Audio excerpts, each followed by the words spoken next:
So that's one of the limitations. Also, the maximum resolution is 1600 by 1600 pixels. Relatively small. Okay, so I'm going to go. Now I've made this selection. What I want to do is I want to make a soft edge, because around the hair and the hat I need a soft edge, whereas other parts I might want a harder edge.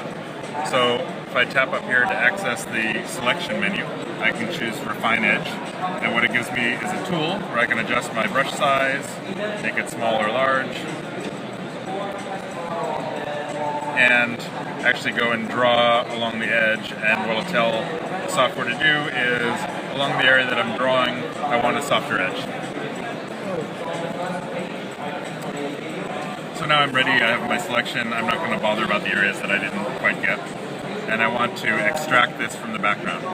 So if I tap extract, There it is. there it is. The background is invisible, visible, I've got my layer, everything is great. Now what I want to do is, it's interesting, but I want to add a little bit more sort of, I don't know, drama to this. Yeah. So I'm going to take this layer and I'm going to add a fade. So I can do a fade that goes from opaque to transparent, basically make her invisible. And as I adjust this here, it'll control where's the invisibility going to happen. Looks nice.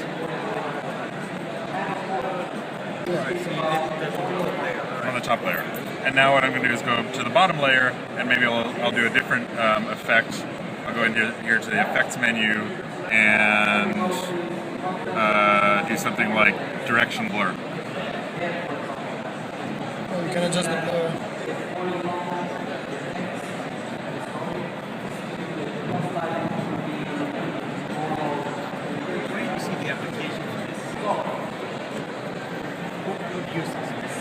So it's an interesting mix of both professionals who already use Photoshop but want to be able to do some sort of creative exploration away from their desk. And also there are a lot of people who are just hobbyists who love to do this kind of work. They're not doing it for a living, they're never going to do it for a living, but they just enjoy doing this sort of thing. And for them it's a tool that gives really a much easier feature set, easier to understand feature set. They don't have to spend it. Yeah, they don't have to invest the time to learn Photoshop on the desktop. So you said to us that there's a iPrint integration, right? Yes. Yes, so if I want to print this, I can tap here and say, I'm going to save this as a project. I started as a tutorial, so I'll say close the tutorial but save it as a project. It goes out to this organizer view where I have all of my projects that I've created. Okay. And I can just go here and tap send to printer. Select that one. I could do multiple images if I want. Yeah. Okay. It'll bring up the printer options through AirPrint, and I can just choose the printer, choose the number of copies. And You see print. yeah. Okay, so we have our printed on there, and it's Yeah, gonna the print. printer's over there, and that will print in a minute or two. Okay, and what about the sharing? We can share it to Facebook Yeah, here. so also under this menu here, we can save it directly to the camera roll, so export as JPEG, share it to Facebook, attach it to an email. Okay. And we also have a cloud-based service that we can upload to the Creative Cloud for synchronization to the desktop. Is it for free? There's limited Creative Cloud functionality that you get with the purchase of the app. Okay. So limited storage and functionality, and then there will be premium features in the Creative Cloud that actually we haven't announced yet. Okay, and then you said it exports both in JPEG and PSD, right? So Yes. you can keep your layers and work it on the image on your Mac, right? That's right. So if you export as a PSD and bring it into Photoshop, Photoshop will recognize these layers, and even if the layers have blend modes applied to them or what have you, Photoshop can continue to work on that. And you can even export from Photoshop 5.5 to iPad application, right? You can export from Photoshop and import the PSD here, Yeah. but the layers will be flat. Oh, okay. So is it all? Kind of? No. More functionality. There's lots of functionalities. Yes. Yeah. There's I could go on for hours. You want to? No? Just a few more. Okay, so let's do One let's more. do one more thing. So let's do a different tutorial. Okay. Let's do this one where we take this image and we go from a nice photo of a truck in the field and we actually make it look like an antique photograph. Okay, let's do it. So I'm going to go into the effects menu and I'm going to look for one called Sunny Afternoon. Stylize, I forgot where this is actually.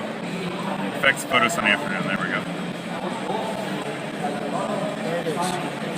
And I'll tap next so I can follow along the tutorial. Set the intensity to about 50%. One of the things that I'll show you is that in addition to the easy to find sliders and such, there's also some precision built into the app. If I tap the field like this, then I can actually enter an exact value. So we have a extra precision level of feature set sort of underneath the surface. It looks great for people who want to work on the go. Yes, absolutely. For example, I always get a train to get university every day, so when I gotta work on this stuff, you know, it could be useful. Okay. So I'm going to do one more effect on this. I'm going to go in here and choose old sepia. So this will make it look like a sepia tone image. And I'll set it to 80% intensity, 90%. So saturation, intensity,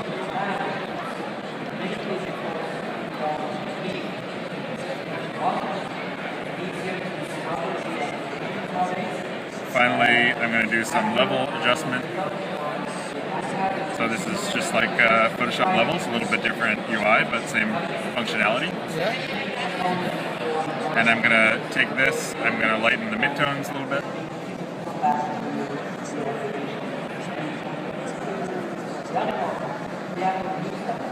And the tutorial is completed. So I've turned the original photograph into this old sepia tone.